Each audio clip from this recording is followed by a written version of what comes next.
Selama lebih dari 1000 tahun, Konstantinopel berdiri seperti duri di jantung dunia. Ia bukan sekedar kota, ia adalah simbol keabadian Romawi, benteng terakhir Imperium Bizantium, dan gerbang antara timur dan barat.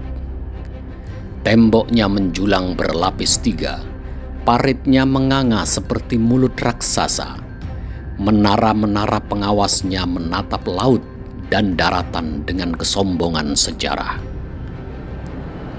Puluhan raja, panglima, dan imperium telah mencoba meruntuhkannya.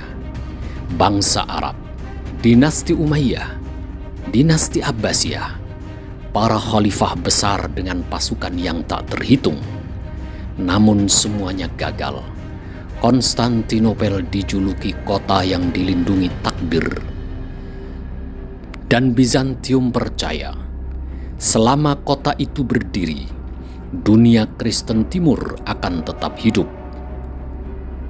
Namun jauh sebelum semua itu, Rasulullah Shallallahu Alaihi Wasallam telah menyebut namanya dalam sabdanya yang menggema lintas zaman. La tuftahannal Qustantiniyah, wala ni'mal amiru amiruha, wala ni'mal jaisu dhalikal jaish. Sungguh Konstantinopel akan ditaklukkan. Sebaik-baik pemimpin adalah pemimpinnya, dan sebaik-baik pasukan adalah pasukannya. Hadis riwayat Ahmad. Kalimat ini bukan sekedar nubuat, ini adalah janji. Dan setiap janji Nabi Sallallahu Alaihi Wasallam adalah kebenaran yang menunggu waktu. Sebelumnya, yuk bersolawat kepada baginda Nabi besar Muhammad Sallallahu Alaihi Wasallam. Semoga keberkahan selalu menyertai hidup kita semua. Amin ya rabbal alamin. Assalamualaikum warahmatullahi wabarakatuh.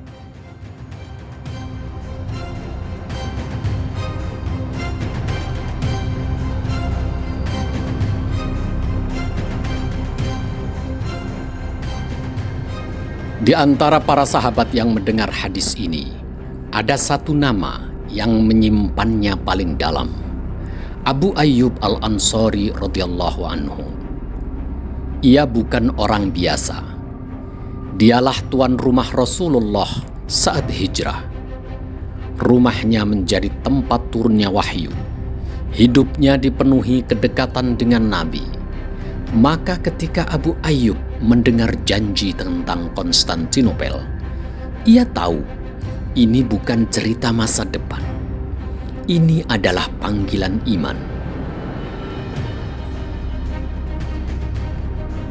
Tahun-tahun berlalu, Islam meluas. Para sahabat satu persatu wafat. Abu Ayyub menua, rambutnya memutih, tubuhnya melemah. Namun satu hal tidak pernah menua dalam dirinya.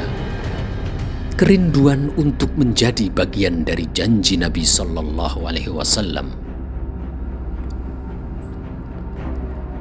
Ketika pasukan Islam berangkat menuju Konstantinopel pada masa Muawiyah bin Abi Sufyan, Abu Ayyub ikut. Banyak yang heran, banyak yang melarang. Namun Abu Ayyub berkata dengan suara iman yang jernih, "Aku ingin kakiku melangkah menuju janji Rasulullah, meski aku tidak sempat melihatnya terwujud." Ia berangkat bukan untuk menang. Ia berangkat untuk membuktikan kesetiaannya.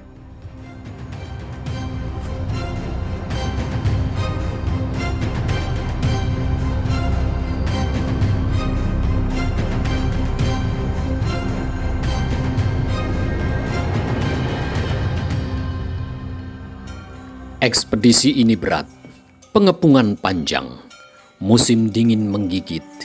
Abu Ayyub jatuh sakit. Di tenda sederhana, ia tahu ajalnya dekat. Namun bahkan di detik-detik terakhir hidupnya, pikirannya bukan tentang dunia. Ia berwasiat, Jika aku wafat, kuburkan aku sejauh mungkin ke arah tembok Konstantinopel. Ia ingin tubuhnya menjadi saksi bahwa pernah ada seorang sahabat Nabi yang menolak, menyerah pada usia, pada lemah, dan pada kemungkinan gagal. Abu Ayyub wafat, pasukan mundur, Konstantinopel tetap berdiri. Tapi sesungguhnya pada hari itu sebuah doa ditanam di tanah kota tersebut.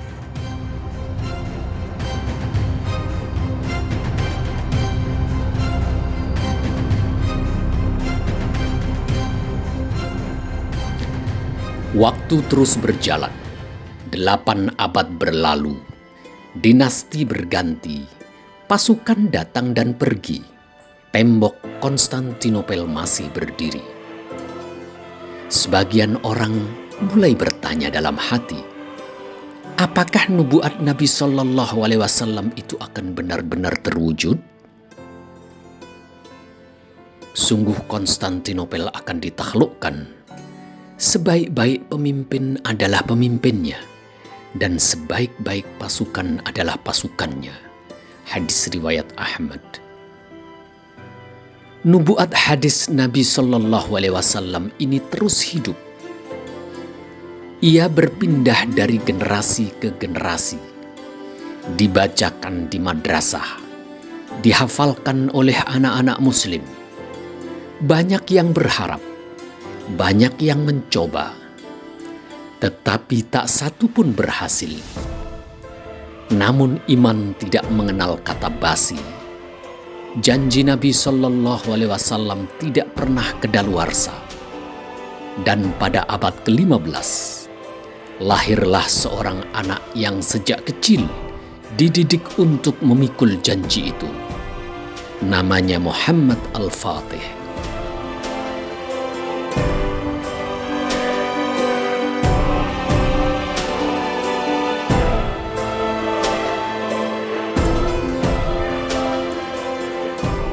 Muhammad Al-Fatih lahir pada 30 Maret 1432 Masehi di Edirne, ibu kota Kesultanan Utsmaniyah.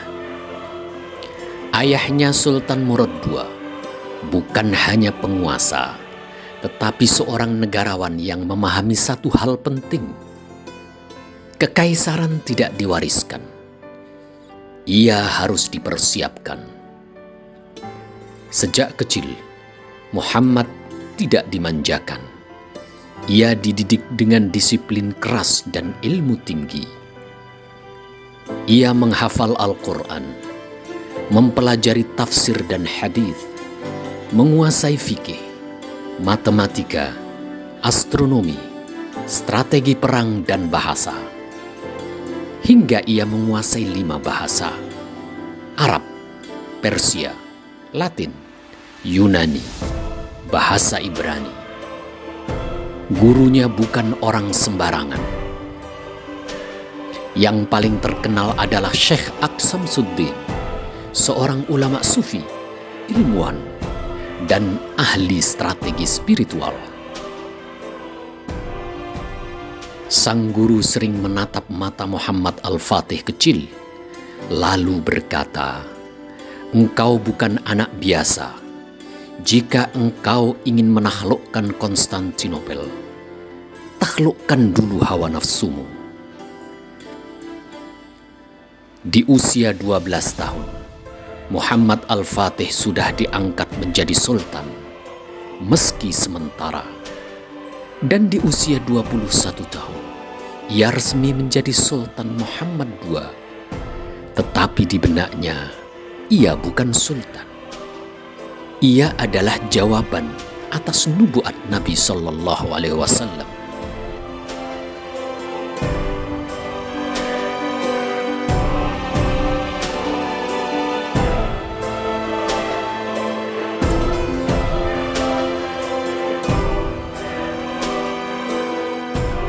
Ketika berita naiknya Muhammad Al-Fatih ke tahta kekhalifahan Utsmani menyebar ke Eropa, Para penguasa Bizantium tertawa. Seorang anak ingin menaklukkan Konstantinopel? Para diplomat barat menganggapnya emosional.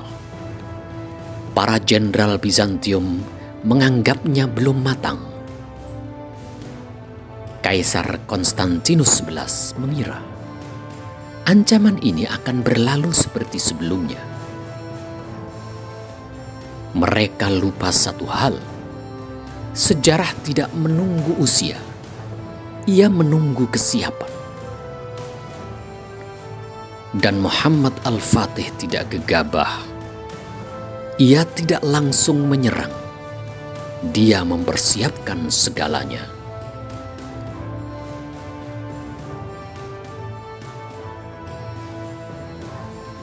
Langkah pertama Muhammad Al-Fatih adalah mengisolasi kota. Ia membangun benteng raksasa Rumeli Hisari di sisi Eropa Selat Bosporus. Benteng itu selesai hanya dalam 4 bulan. Ukuran, posisi, dan meriamnya mampu memutus total jalur logistik Bizantium. Konstantinopel mulai tercekik. Lalu Muhammad melakukan sesuatu yang tak pernah dilakukan sebelumnya. Ia memesan meriam terbesar di dunia. Seorang insinyur Hungaria bernama Orban menciptakan meriam raksasa. Panjangnya kurang lebih 8 meter. Berat peluru kurang lebih 600 kilogram. Suara dentumnya terdengar puluhan kilometer. Eropa tercengang. Bizantium gemetar. Untuk pertama kalinya, tembok Konstantinopel bukan lagi abadi.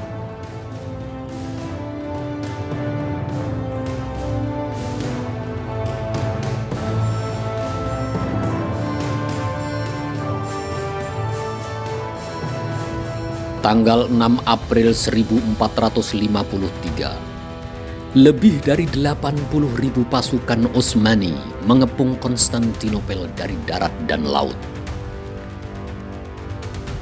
Romawi Bizantium hanya memiliki sekitar 7.000 sampai 8.000 pasukan, termasuk tentara bayaran Genoa. Meriam-meriam mulai menyalak. Tembok yang berdiri 1000 tahun mulai retak. Namun Bizantium belum kalah. Mereka memiliki senjata terakhir, rantai besi raksasa yang membentang di Teluk Golden Horn, menghalangi kapal-kapal Muslim yang masuk. Selama berminggu-minggu, serangan demi serangan dilancarkan. Darah tumpah, doa naik ke langit, mayat bergelimpangan di kaki tembok. Banyak jenderal mulai ragu, tetapi Muhammad Al-Fatih tidak.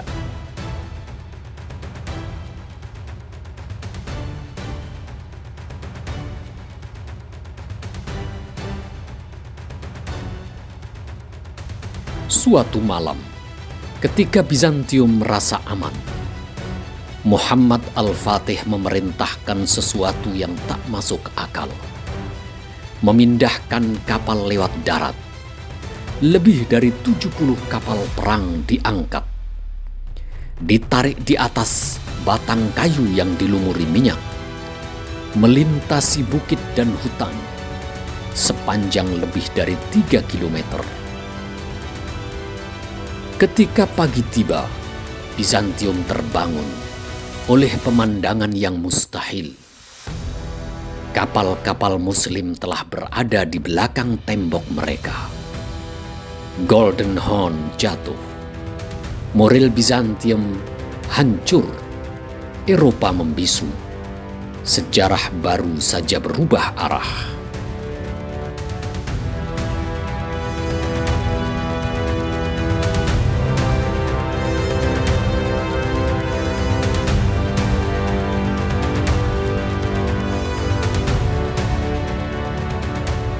Tanggal 28 Mei 1453, Muhammad Al-Fatih memerintahkan seluruh pasukan untuk berhenti berperang. Malam itu, ia mengumpulkan tentaranya. Ia tidak menjanjikan emas, tidak menjanjikan harta. Dia berkata, "Besok mungkin aku syahid, mungkin kalian syahid. Jika aku gugur, angkatlah anakku sebagai sultan. Jika kalian gugur, surga menanti kalian." Ia menghabiskan malam itu dengan sholat, doa, tangisan, sujud yang panjang. Ia memohon pada Allah, bukan kemenangan, tetapi ridho Allah Subhanahu wa Ta'ala.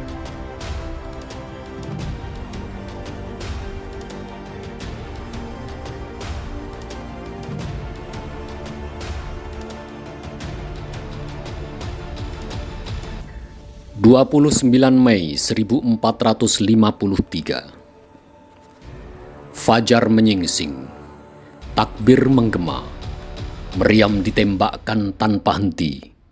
Gelombang demi gelombang pasukan menyerbu. Janisari, pasukan elit Utsmani, menerobos celah tembok. Pertempuran jarak dekat tak terelakkan. Kaisar Konstantinus XI turun langsung ke medan perang. Dan di tengah kekacauan, bendera Utsmani berkibar di atas tembok Konstantinopel. Kaisar Bizantium gugur, Konstantinopel jatuh. Tangis, takbir, dan sejarah bertemu di satu titik.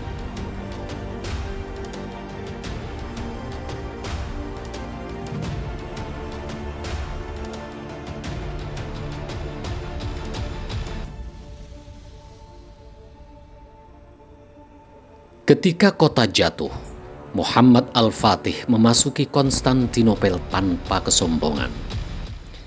Ia turun dari kudanya. Ia bersujud di tanah. Ia melarang pembantaian massal. Ia melindungi gereja dan penduduk sipil. Namun titik paling sunyi, paling menentukan, terjadi ketika Al-Fatih mencari makam Abu Ayyub Al-Ansori. Saat makam itu ditemukan, sang sultan turun dari kudanya.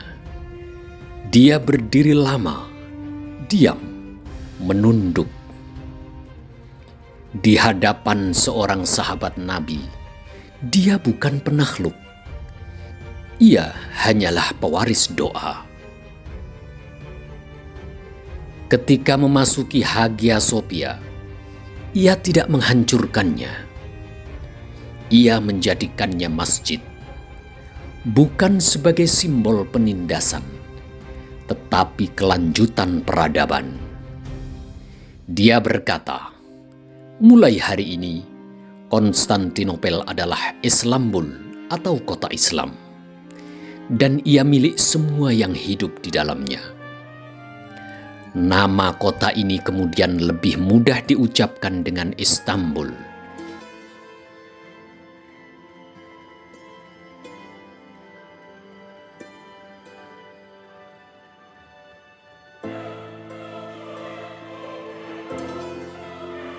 Muhammad Al-Fatih wafat di usia 49 tahun, tetapi namanya hidup selamanya. Dia bukan legenda, ia fakta sejarah. Ia bukan dongeng, ia bukti bahwa ketika iman bertemu visi, ketika doa bersatu dengan strategi, ketika pemuda berani memikul nubuat, maka dunia tak punya pilihan selain berubah. Penaklukan Konstantinopel mengakhiri abad pertengahan, membuka era Renaissance, mengubah peta politik dunia, mengalihkan jalur perdagangan global. Muhammad Al-Fatih tidak hanya menaklukkan kota, ia menaklukkan zaman. Ia membuktikan bahwa iman bisa mengalahkan tembok, ilmu bisa mengalahkan jumlah, akhlak bisa mengalahkan kebencian. Rahimahullah Abu Ayyub Al-Ansari, rahimahullah Muhammad Al-Fatih, dua tonggak penakluk Romawi Bizantium yang memenuhi nubuat Nabi Muhammad sallallahu alaihi wasallam.